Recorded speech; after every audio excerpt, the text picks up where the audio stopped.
បើសិនជានៅផ្ទះបងប្អូនមានគីមឈីហើយគីមឈីនោះជូរល្អទៀតសូមសាកល្បងធ្វើសម្លមួយមុខនេះជម្រាបសួរបងប្អូនទាំងអស់គ្នាថ្ងៃនេះខ្ញុំសូមបង្ហាញបងប្អូនអំពីរបៀបធ្វើសម្លគីមឈីដែលមានរសជាតិប្រៃជូរអែមល្មមស្មើគ្នាពេលដែលយកទៅញ៉ាំជាមួយនឹងបាយក្តៅៗឆ្ងាញ់មែនទែន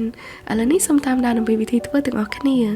គ្រឿងផ្សំដែលយើងត្រូវការមិនសូវមានច្រើនប្រហែលទេទី1ខ្ញុំប្រើដើមខ្ទឹមខ្យល់បើសិនជាបងប្អូនអត់មានអាចប្រើស្លឹកខ្ទឹមក៏បានដែរបន្តមកទៀតគឺមានខ្ទឹមសខ្ញុំចិញ្ច្រាំខ្ទឹមសចំនួន3កំពឹសហើយតាមពិតទៅយើងត្រូវការខ្ទឹមបារាំង1មើមទៀតក៏ប៉ុន្តែខ្ញុំអត់បានថតកន្លែងដែលខ្ញុំកាត់ខ្ទឹមបារាំងហើយគ្រឿងផ្សំសំខាន់ដែលយើងត្រូវការសម្រាប់ធ្វើសម្លនេះគឺជាគីមឈីយើងត្រូវយកគីមឈីដែលមានរសជាតិជូរយកមកធ្វើបើសិនជាបងប្អូនប្រើគីមឈីស្រស់ឬក៏គីមឈីដែលអត់ទាន់មានរសជាតិជូរយកមកធ្វើសម្លនេះក៏អត់សូវឆ្ងាញ់ដែរឥឡូវនេះខ្ញុំដាំឆ្នាំងមួយឲ្យក្តៅបន្តិចរួចហើយដាក់ប្រេងប្រហែល2ស្លាបព្រាបាយបន្ទាប់មកទើបដាក់គីមឈីចូលហើយឆាវាឲ្យឡើងឈ្ងុយយើងឆាប្រហែលជា2ទៅ3នាទីដោយប្រើភ្លើងកម្ដៅល្មមហើយក្នុងវីដេអូនេះខ្ញុំប្រើត្រីកំប៉ុងយកមកធ្វើសម្លគីមឈីប៉ុន្តែបើសិនជាបងប្អូនចង់ប្រើសាច់ជ្រូកសូមដាក់សាច់ជ្រូកឆាលាយជាមួយនឹងខ្ទឹមសឬអីជាមុនសិនបន្ទាប់មកចាំដាក់គីមឈីចូលប៉ុន្តែដោយសារខ្ញុំប្រើត្រីកំប៉ុងដូច្នេះខ្ញុំឆាតែគីមឈីប៉ុណ្ណោះនៅពេលដែលឆាគីមឈីឡើងឈ្ងុយហើយខ្ញុំចាប់ផ្ដើមដាក់ខ្ទឹមសចូលបន្ទាប់មកឆាប្រហែល1នាទីទៀត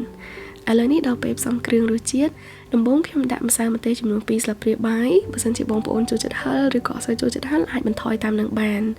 រួចហើយខ្ញុំដាក់ទឹកត្រី2ស្លាបព្រាបាយទឹកស៊ីអ៊ីវ1ស្លាបព្រាបាយហើយនឹងស្ករកន្លះស្លាបព្រាបាយសម្រាប់គ្រឿងផ្សំនេះដែរខ្ញុំពិបាកកំណត់ថាត្រូវតែដាក់ប៉ុណ្ណាដោយសារគីមឈីមួយប្រហែលជាមានរសជាតិខុសៗគ្នាខ្លះប្រហែលជារាងប្រៃបន្តិចទៅខ្លះប្រហែលជារាងផ្អែមដូច្នេះសូមបងប្អូនថែមថយគ្រឿងទៅតាមនឹងក្រោយពីដាក់គ្រឿងចូលអស់ហើយយើងត្រូវឆាវាលាយចូលគ្នាឲ្យសព្វរហូតទាល់តែវាឡើងក្លិនឈ្ងុយជាពិសេសមើលទៅគីមឈីឡើងទន់បន្តមកទៀតសូមបងប្អូនដាក់ទឹកចូលចំនួនកន្លះលីត្រទឹកដែលខ្ញុំប្រើដោយបងប្អូនឃើញក្នុងវីដេអូនេះគឺជាទឹកអង្ករប៉ុន្តែបើសិនជាបងប្អូនអត់ចង់ប្រើទឹកអង្ករទេអាចប្រើទឹកធម្មតាបានបន្ទាប់ពីដាក់ទឹករួចហើយយើងត្រូវដាំវាឲ្យពុះនៅពេលដែលសម្លចាប់ផ្ដើមពុះសូមបងប្អូនដាក់ខ្ទឹមបារាំងចូលចំនួន1មើមរួចហើយដល់គ្រឿងផ្សំសំខាន់មួយទៀតគឺត្រីកំប៉ុងខ្ញុំប្រើត្រីនេះ1កំប៉ុងបងប្អូនអាចរកទិញត្រីបែបនេះនៅតាមផ្សារទំនើបឬក៏ម៉ាតលក់គ្រឿងម្ហូបផ្សេង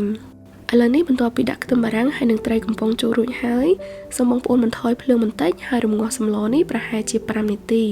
បើសិនអត់ធ្វើអញ្ចឹងទេសម្លនេះមើលទៅដូចជារាវអត់សូវមានជាតិហើយសាបជាចុងក្រោយខ្ញុំដាក់ដើមខ្ទឹមខ្យល់ចូលហើយបន្ថែមម្ទេសបន្តិចទៀតដើម្បីឲ្យសម្លកាន់តែមានរសជាតិហឹរប៉ុន្តែបើបងប្អូនចង់ប្រើម្ទេសស្រស់ជំនួសម្ទេសក្រៀមក៏បានដែរក្រោយពីដាក់គ្រឿងចូលអស់ហើយខ្ញុំរំងាស់សម្លនេះថែមប្រហែលជា3ទៅ5នាទីទៀតដើម្បីឲ្យវាចូលជាតិសព្វល្អប៉ុន្តែអំបញ្ញមិញខ្ញុំបានភ្លក់សម្លមើលដូចជារាងស្ទើរស្ករបន្តិចដូច្នេះខ្ញុំថែមស្ករបន្តិចទៀតដើម្បីឲ្យវាចាប់ជាតិឆ្ងាញ់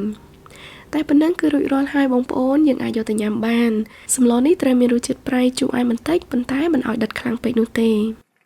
អរគុណច្រើនបងប្អូនទាំងអស់គ្នាដែលបានចំណាយពេលទស្សនាវីដេអូរបស់ខ្ញុំបើសិនជាបងប្អូនចូលចិត្តវីដេអូនេះសូមជួយចុច like និង share វីដេអូនេះឲ្យខ្ញុំផងហើយសូមជួយចុច like និង share page ថ្មីរបស់ខ្ញុំផងដែរដែលមានឈ្មោះថា Kitchen Diary អរគុណច្រើនបងប្អូនទាំងអស់គ្នាសូមជួបគ្នានៅវីដេអូក្រោយទៀតជម្រាបលា